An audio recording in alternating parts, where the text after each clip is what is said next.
in Northern Labrador. It's also the first time that we're starting to really shine a light on where the gaps are. You know, is it in recreational facilities? Is it in treatment centers? Is it in programs that are designed to be able to meet and address the trauma and mental health needs of Indigenous people at earlier stages in their lives? So this is the place that we are right now. Recently, myself and Minister Bennett, the Minister for Indigenous Northern Affairs, met with lead people who work in Sheshatshiu and work with the Innu Nation around treatment and health facilities as well. And we had some very interesting discussions, but more so than that, we got from them tremendous feedback on where government needs to be implementing more resources and more services. So this is something that I will definitely be focusing on.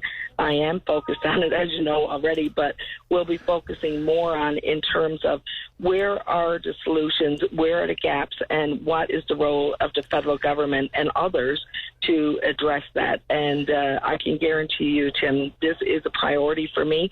I have seen too many young people in my riding lose their lives. I mean, just this year alone, you know, in 2 communities, we've lost, I think it's 5 people under the age of 25. Is that right? You know, wow. way too many. One is too many. But, you know, these are the kind of numbers that we're still dealing with. And let me just ask you a question on that, because you are in those communities, you're in them often. Is it? And you're not a mental health professional, I appreciate, but you see a lot of people, you deal with a lot of people.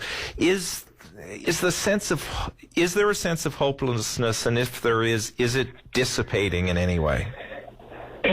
Well, I think there is obviously a tremendous sense of hopelessness, and you know, and that stems from a lot of factors. You know, hopelessness is just a symptom of bigger problems that are occurring in the lives of many people who live in Indigenous and Northern communities.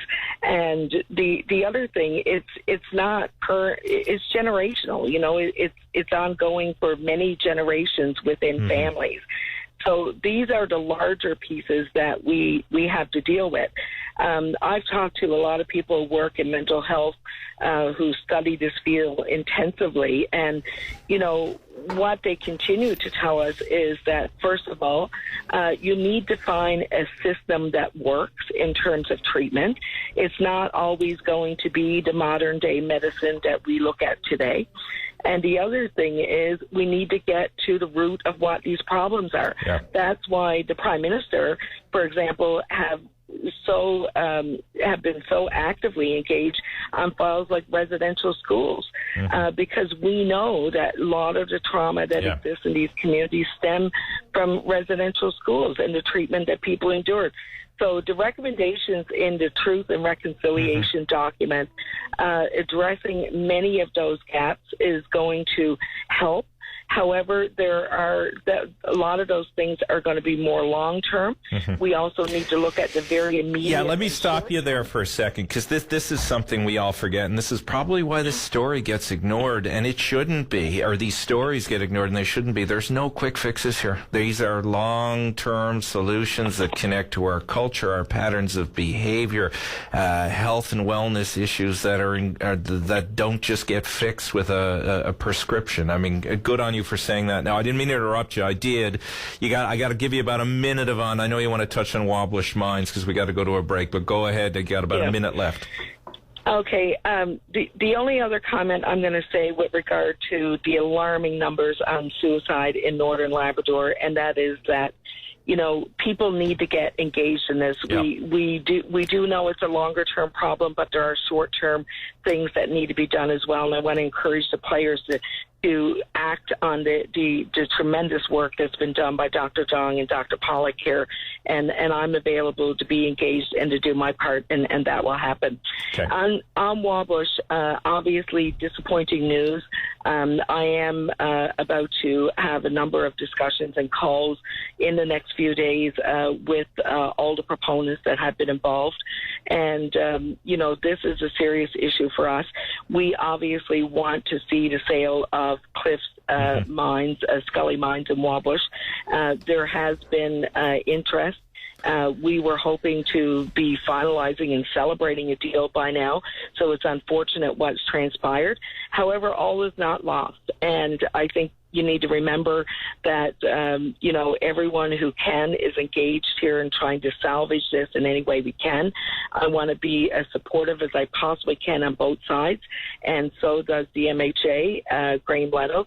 Again, Graham and I had calls earlier this morning on this issue, and so, it's pressing for us. It's urgent. We know what it means to the community, and we will be doing everything we can to try and resolve this.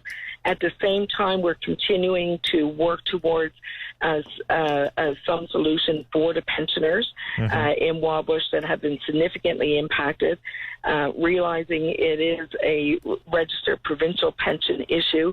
Federally, there's very little I can do, but I have been championing the cause to make changes to the legislation. I'll continue to do that, but I'm also working with the province and with the Premier, who's very concerned by what's happening here, to see if we can get some resolution and reprieve for the community. All right, got to leave it there. Thanks for the call today, Yvonne. Have a good long weekend. All right, you too. Thanks, Tim. Take care. Bye. That was Yvonne Jones, the MP for Labrador. And again, I'm glad she brought up the story of the John Pollock report on the suicides in Labrador. People, we really need to talk about this more. It is frightening.